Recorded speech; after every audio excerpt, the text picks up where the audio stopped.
नमस्कार। आज हम एक ऐसे अनप्रेसिडेंटेड सिक्योरिटी फेलियर और सिस्टम्स इंजीनियरिंग की एनाटॉमी को समझने वाले हैं जिसने दुनिया की सबसे बड़ी इंटेलिजेंस एजेंसीज को भी सालों तक चक्कर में डाल रखा था। ये एक ऐसा फ्रेमवर्क था जो सच में हैरान कर देने वाला है। तो चलिए बिना किसी देरी के सीधे इस डीप डाइव विश्लेषण में चलते हैं। 9/11 अटैक्स के बाद पूरी दुनिया का फोकस सिर्फ एक टारगेट पर था, ओसामा बिन लादेन। अब ग्लोबल असम्पशन क्या था? यही कि दुनिया का सबसे वांटेड शख्स किसी दूर दराज रिमोट पहाड़ी गुफा में छिपा होगा, राइट? अमेरिका ने अफगानिस्तान से लेकर पाकिस्तान बॉर्डर तक सब कुछ स्कैन कर डाला, लेकिन रियलिटी बिल्कुल उल्टी थी। एक तरफ एक्सपेक्टेड हाइडआउट्स, वो रिमोट माउंटेन केव्स, और दूसरी तरफ एक्चुअल रियलिटी, घनी आबादी वाले अर्बन जोन्स। टारगेट किसी आइसोलेशन में नहीं, बल्कि भीड़-भाड़ वाले शहरों के बीच छुपा था। ये दुनिया भर के लिए एक बहुत बड़ा झटका था। आइए देखते हैं पहला हिस्सा, द अल्टीमेट डिसअपीयरेंस। और यहां से शुरू होता है दूसरा phase, designing the Karachi protocol. 9/11 के बाद जो मैनहंट शुरू हुई, उसे सिर्फ एक मिलिट्री सर्च मानना काफी नहीं होगा। सच तो ये है कि ये एक बेहद सोफिस्टिकेटेड वैनिशिंग एक्ट को क्रैक करने की कोशिश थी। अगर हम इसको रिस्क मैनेजमेंट के लेंस से देखें, तो वो कौन सा फ्रेमवर्क था जिसने एक इतने हाई प्रोफाइल टारगेट को बिना डिटेक्ट हुए सालों तक बचाए रखा? काउंटर टेररिस्ट सर्कल्स में इस हिडन फ्रेमवर्क को अनऑफिशियली द कराची प्रोटोकॉल कहा जाता था। इंटेलिजेंस की भाषा में ये एक highly specialised covert protection system का शॉर्टहैंड नाम था। ये प्रोटोकॉल 3 चीजों पर टिका था: एब्सोल्यूट सीक्रेसी, मूवमेंट कंट्रोल और लेयर्ड प्रोटेक्शन। सीरियसली, ये एक्सट्रीम कंपार्टमेंटलाइजेशन और इंटेंशनल डिजिटल ब्लैकआउट का एक मास्टर क्लास था।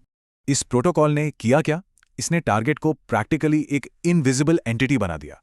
इसके कोर रूल्स बिल्कुल स्ट्रिक्ट एसओपीज की तरह थे। पहला रूल, पूरी तरह से डिसअपियर हो जाओ।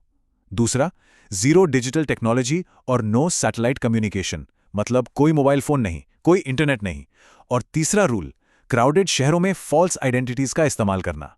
कराची और दूसरे अर्बन जोन्स की आबादी और इन कंपार्टमेंटलाइज सेफ हाउसेज ने मिलकर एक ऐसी इनविजिबल शील्ड बना दी थी जहां आम भीड़ के बीच पहचान छुपाना सबसे आसान था। इसके बाद आता है तीसरा और सबसे इंपॉर्टेंट हिस्सा, द ह्यूमन कुरियर नेटवर्क।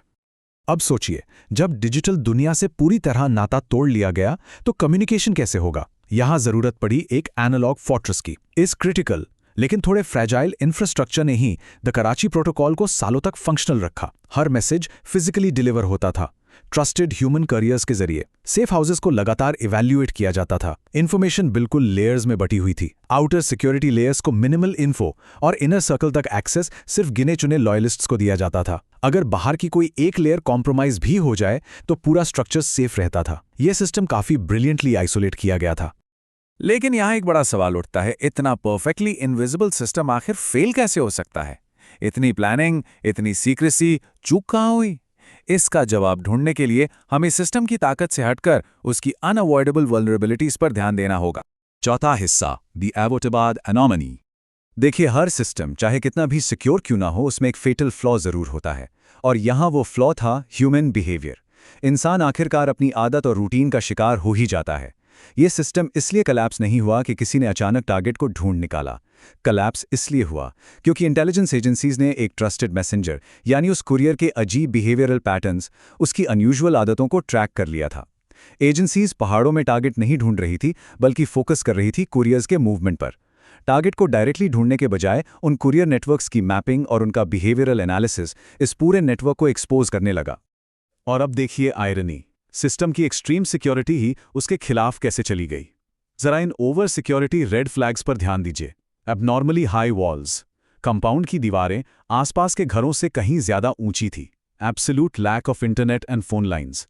एक इतने बड़े और आलीशान घर में फोन या इंटरनेट का ना होना सीधा शक पैदा करता है। और सबसे बड़ा रेड फ्लैग, कचरा बाहर पब्लिक डिस्पोजल में फेंकने के बजाय घर के अंदर ही जलाना। जिन रूल्स को एब्सोल्यूट इनविजिबिलिटी के लिए बनाया गया था, उन्हीं चीजों ने सैटेलाइट सर्वेलेंस के रडार पर एक ग्लेरिंगली ऑब्वियस पैटर्न क्रिएट कर दिया। ओवर सिक्योरिटी ही उनका फुटप्रिंट बन गई थी। तो फाइनल सीक्वेंस कुछ इस तरह अनफोल्ड हुआ। सबसे पहले उस कुरियर की स्ट्रेंज रूटीन को स्पॉट किया गया।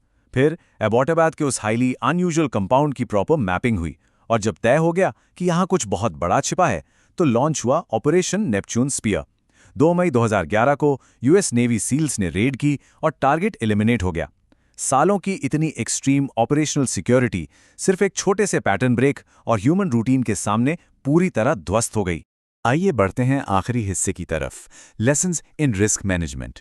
आज के वक्त में जो लोग हाई स्टेक सिक्योरिटी नेटवर्क्स और रिस्क मैनेजमेंट सिस्टम्स डिजाइन करते हैं, उनके लिए यहाँ एक बहुत बड़ा सबक है। एक बहुत मशहूर कोट है, the more secret the system, the more dangerous it's smallest crack. किसी भी एसेट को ओवर सिक्योर करने का सीधा सा मतलब है कि उसमें मैसिव ह्यूमन एरर वल्नरेबिलिटीज पैदा हो रही हैं। दुनिया का सबसे स्ट्रिक्ट और गुप्त सिस्टम भी इंसानी गलती से टूट सकता है। सिस्टम जितना गार्डेड होगा, उसकी एक छोटी सी दरार उतनी ही जानलेवा साबित होगी।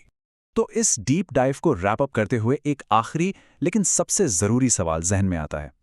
आज के सबसे मॉडर्न और सिक्योर सिस्टम्स में वो कुरियर्स या सिंगल पॉइंट्स ऑफ फेलियर कहाँ हैं?